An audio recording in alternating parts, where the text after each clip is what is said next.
Here's our first look at the Temple Apollo in Didim, Turkey. This is a massive site. Hopefully we're allowed down in there, not just around it. I don't see any people in there yet, but sure want to get down in there. Oh, I do see people. Oh, this is gonna be a good adventure.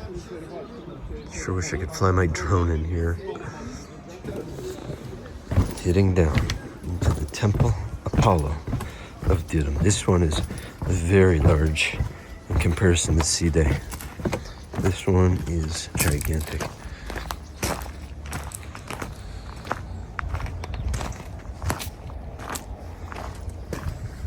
Wow, look at these steps. This is big. And we're gonna go through here and see what we can see. Find ancient mysteries, hopefully. One of the first things I see is just the size of everything here is extra big. This is not little stuff. It's just everything is oversized. Just absolutely huge columns here. And then of course the well, bottomless pit maybe. Let's go up these stairs. These stairs, big. These stairs, manageable. I like these better. It looks like there was some kind of grate here. Wow, look at this. Where to start? First column. You see all kinds of unique etchings. And these column bases are just maybe 3, 6, 9. They're 10 by 10 on the column base to give you an idea of the size. Just monstrous. And look how high up they go. Trying to calculate the height of these columns. If each of those sections is 3 feet, we see 1, 2, 3, 4, 5, 6, 7, 8, 9, 10, 11, 12, 13, 14, 15, 16, 17, 18 plus the top cap. If each one of those is 3 feet, that's pretty tall. And there's a lot of columns here. We'll actually have to look that up. I don't even know if we can count them all today. All right, let's start moving around here. There's just so much uniqueness here.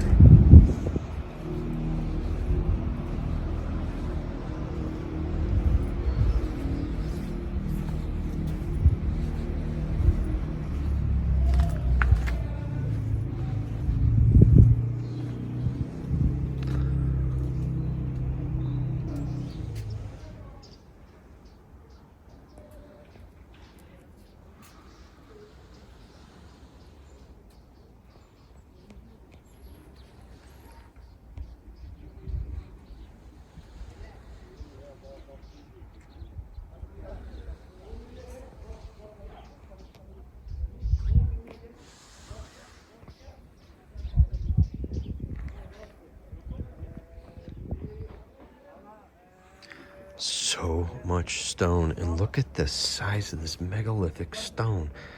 That had to be up top. How much did that weigh, and how in the world did they get that up on top of these things? And this was all around us.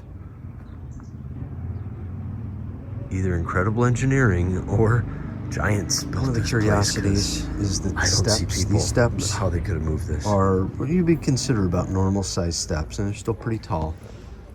And then on this side, but then on the other side of the wall you can't see, but here, these are 1/2 meter tall steps that are very different. And we're gonna have our beautiful model here demonstrate the difference.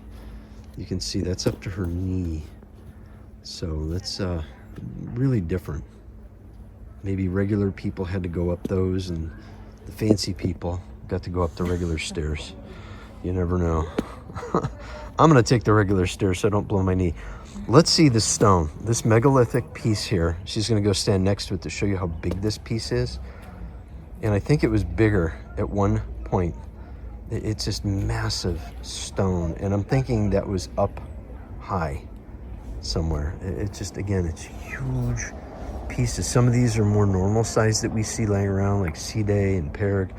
But this stuff is just beyond comparison in size. And it's just everywhere around us.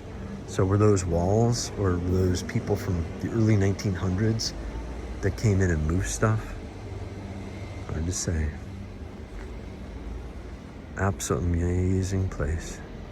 I like to poke around into corners and cracks and crevices, and look what I found. I'm gonna have to interpret that and see what it says. It's pretty cool. This is in the very front at the bottom of the Temple of Apollo. Give you an idea where I'm at.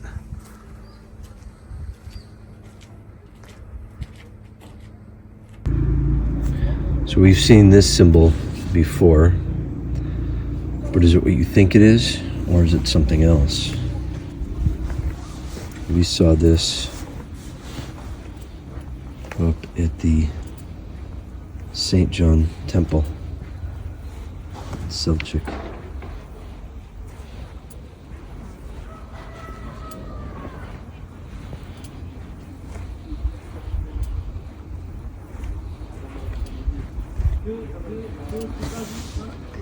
I still haven't even gone 2 columns deep into the Temple of Apollo, and because I'm just amazed at some of this stuff. That piece laying there was one of the top caps, and it's just beyond massive. And they've got girders holding up walls, but the pieces, parts laying around here, it's probably one of the neatest archaeological sites. But this is impressive beyond anything we've seen in Turkey so far.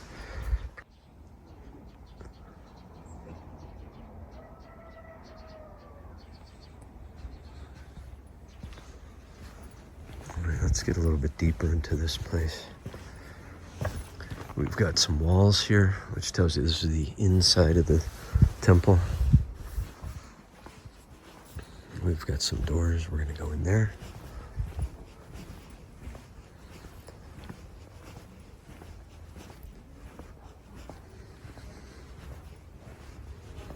Actually, it just looks like a hallway going down.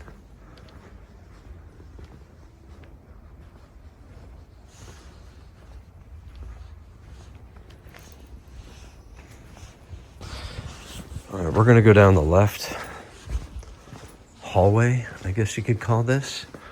Let's see, there's some more stuff here. This indicates there was some sort of metal hinging. It's usually what this is here. And then the ceiling is carved out very beautifully. And again, this is all marble floor. If this was water, this would be so slippery. There was something here. You could see it partway down. They probably had maybe metal castings in here, possibly with candles or something. There's probably gold inserts, silver inserts in here that people chiseled off after time. We've seen these kind of markings in other ruins where they're just chipping away at stuff. Very echoey, very breezy through here too. Very interesting. In the floor, it looks like it was cut for slip resistance, at least to modern standards. But we see protrusions, actually. Interesting how this sticks out. We've seen that in ancient archaeology. Very interesting. And there's just 3 on the one side, and there's only 2 on this side. Interesting. Why are there 3 and 2? And then again, all these etching holes that were chipped out. There's just different pieces, parts missing. And I got a feeling this is original. This was not rebuilt. This probably withstood all the earthquakes over time, because there was quite a few earthquakes that have devastated the region. Here's another one, and it looks like the Star Trek symbol. So maybe time travelers came back. Actually, it looks like somebody etched, it feels like the letter A and an upside down V. Not very good to do that on something so old. Here's more of the protrusions. Actually, that's a relief. It feels like a symbol. I don't think that's haphazard. There's a letter A again. It's hard to tell if that's modern. This looks like the phi, I believe. But why did they have that? Was there artwork on here? I think people might have carved into that. There's the symbol.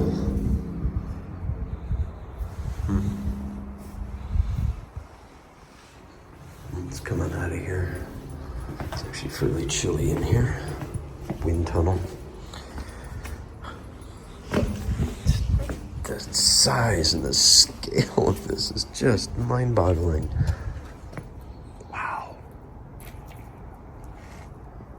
Absolutely amazing.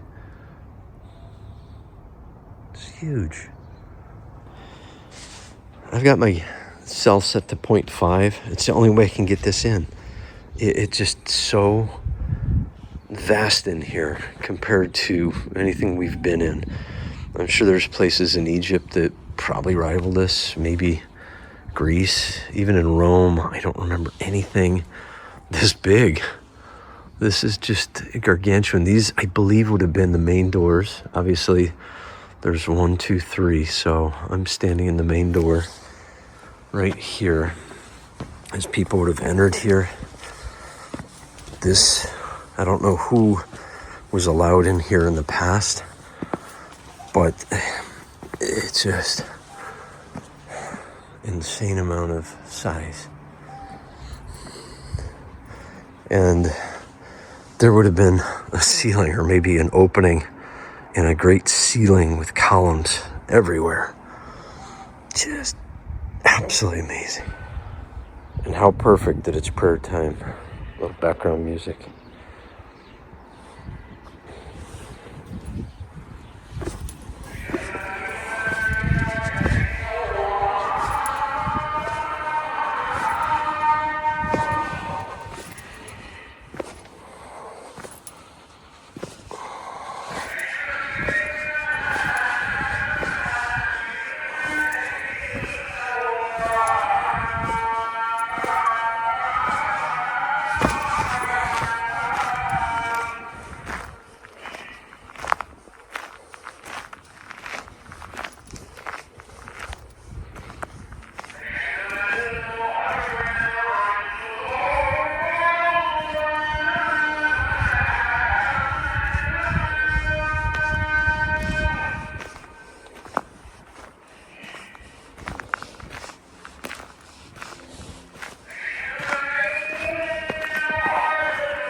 This is the well of the oracle, and it's dry, but you can see people have left some really good offerings down here, so that'll help restore some of it, hopefully. Those look like 200s. Oh, there's 10s. There's mostly 10s, 5s.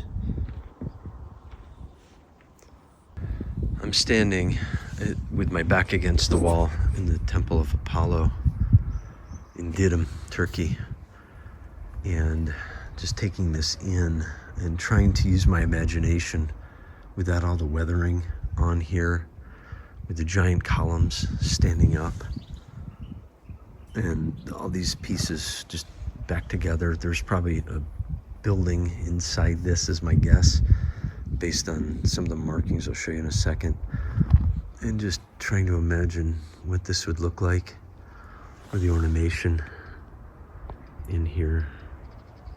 This is what I call the upside down eggs, and it just goes on. This is just magic. And then I keep wondering, how cool would it be if somebody like Mel Gibson in his new studio did the building of something like this in a movie. Just this, and talk about the stories of the people that it did. So Mel Gibson, or if somebody knows Mel, get him this video and tell him, hey, make a CGI movie of this stuff. This is the stuff that Hollywood could do, but I think Mel could do better, because there's a lot of religious around this too. Let's go take a look at what might have been an inner building here.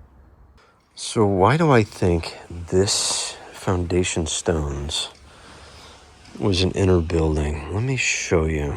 Not just but because it looks like one, but the carvings in here. See how they have the old iron in here? This is to hold the stones together. These, they would have poured these in, and it would have held the stones together. And these connectors would have definitely held walls, and there's quite a few of them, and they're in between each and every stone as we walk around. Some of these I think are a little bit newer, some are probably older, and my guess is it went up pretty high. And again, between earthquakes and pilfering, people just took this stuff out, and I'm thinking, again, this is just speculation, because we don't really know. There's foundation stone under the gravel, so it goes all around. Possibly a step coming in. This feels like a doorway. These might have been here as a step, the original steps, pedestals, but I got a feeling this was a double wall, and then maybe inside they had the statue, probably 30 feet high, 20, 30, 40 feet high, of Apollo standing in here. And there's probably statues in a nearby museum, or maybe in Istanbul, Ankara, that show this. The scale of everything here is just beyond big. There's nothing small. This is one of the, I'm guessing towards the ceilings or the tops, the griffins. This is just so cool. It'd be nice without the weathering, but the weathering gives it some character to it. There's some breakage. Obviously, when this stuff fell, it took some serious damage, and did some serious damage, because it's not light. You can see how thick these are. They're pretty thick. Just the intricate carvings in here, if you can see these. This is really cool. I wonder if it was just the original color, or if they actually put painted colors in this stuff. Usually in anything outside, you don't see any of the pigmentations left over. Ah, they're feathers. Now I can see it. These are feathers. It's either feathers or scales that they use to decorate a lot of this stuff.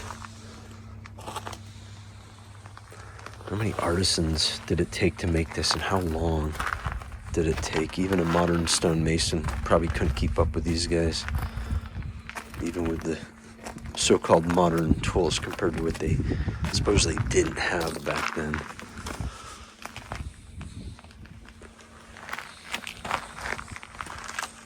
Griffins.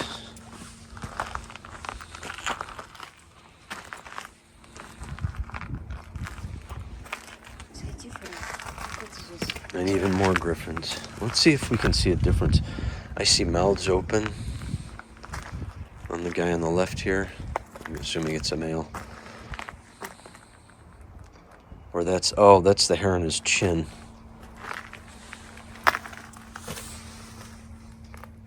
His mouth is actually closed. All right, I could stay here for hours. Give me a shovel and let me dig, but that would not be cool. So let's go up the hallway here on the left. Let's see what this is like.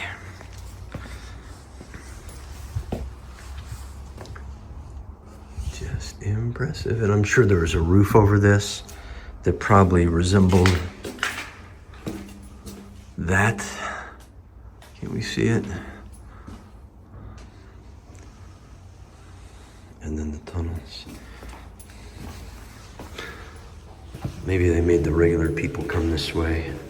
for ceremonies. Oh, you can see these protrusions again. These, you don't put these in after. You can see all the tool marks all around it.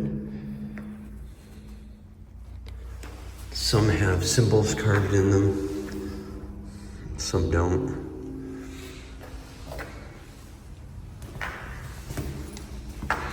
Here's the symbol again. I'm thinking that's not graffiti, but that was the original builders. If you know what that means, definitely leave a comment.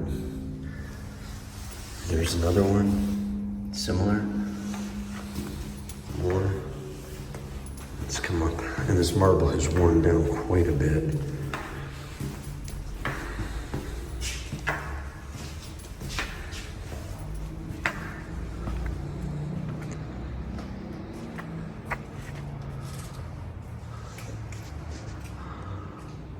All around us, there would have been that, unless there's a roof over us. Oh, there probably was. Why? Because there's columns everywhere, and they would have gone up pretty high.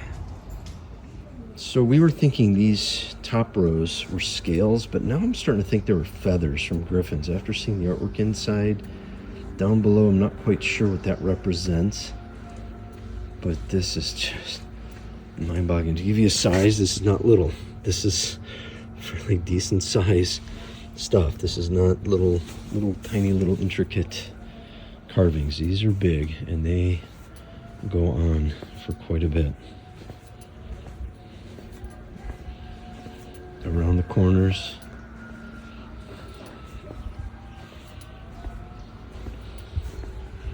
And way down that way, which we're gonna go. So I'm wondering, I thought these feathers went all the way down, but they stop here.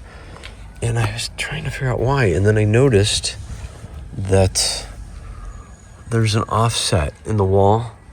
So again, is this modern offset or is this past offset? There's some modern fill, obviously, to stop cracking, but this is a pretty clean cut. I mean, this is not finished smooth, but it's pretty smooth. And that looks like it broke off. And then foundation stone that's not cut. And then it's just a different style from here. So something is amiss.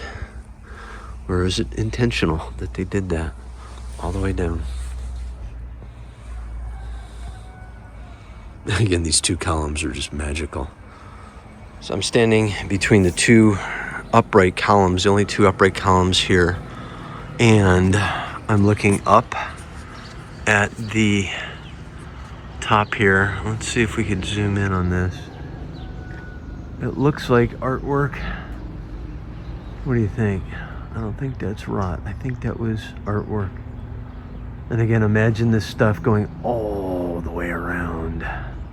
And all the way so down. I'm walking from the two standing columns, looking out over a field of remnants of columns.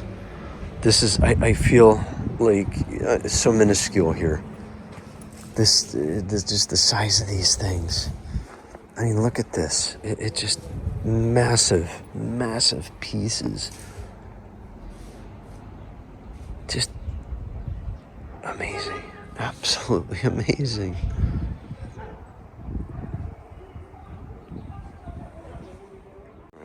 All right, we're gonna go for a walk around the outside of the temple now. And we're gonna see what's here. There's some collapse arch pieces, top pieces that are just piled around these, again, 10 feet by 10 feet, massive pieces. They're just huge. They're being held up by other columns, I think just for display purposes. I don't know why they would do it like that, but they did. And it's just massive pieces. And again, you can see how big these bases are. These things are 10 feet by 10 feet. And you can see all the, what would have been the ways to hold the columns in place so they didn't shift between breakage and erosion. And I got a feeling underneath me, the roughness of this was not rough. It was either probably pure marble and probably even mosaics too. Just the broken parts.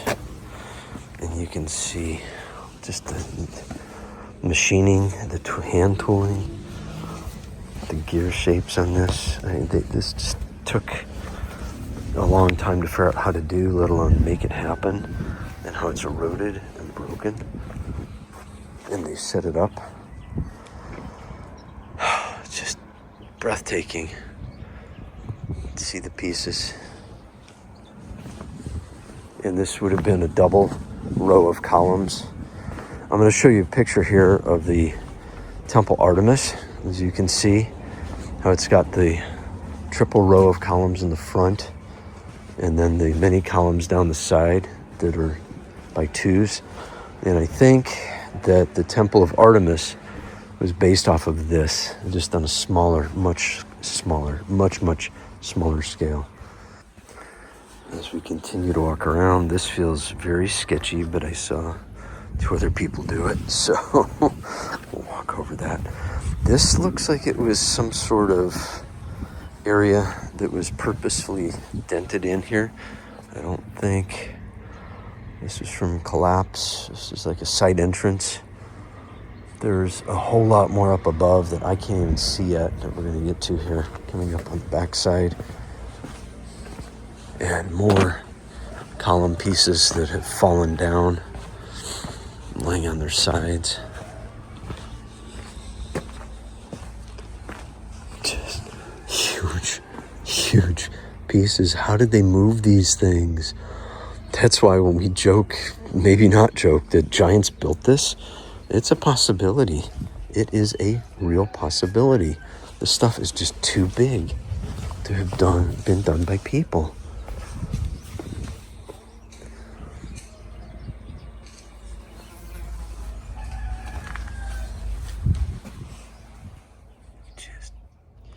Standing amidst these columns, sections that are laying down on their sides, is just, it makes you feel very tiny. These are just ridiculously big and heavy pieces, and they're being held up by these tiny little columns. For what reason, I don't know. Maybe it's just to preserve them so they don't grind and they further decay, but just incredible. This is the back of the Temple Apollo in Didim.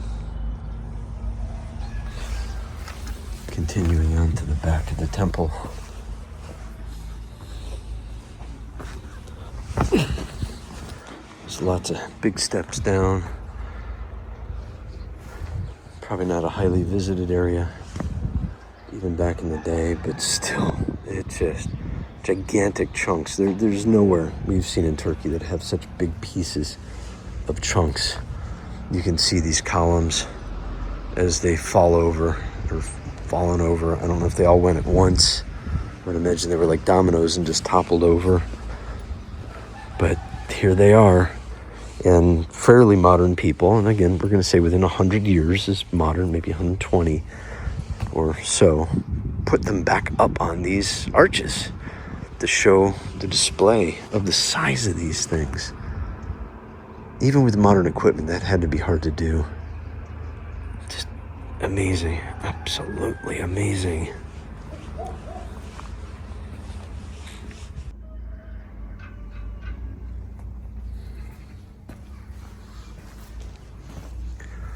If the columns fell from this base, which is possible, they put it up on the bases. Let's walk through here and feel really tiny.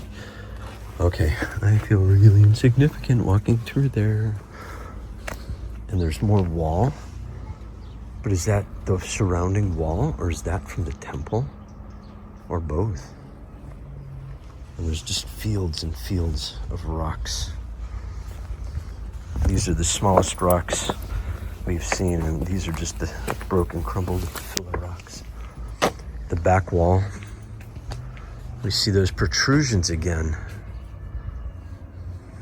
And according to some ancient alien theorists, that means that these were poured in bags, right?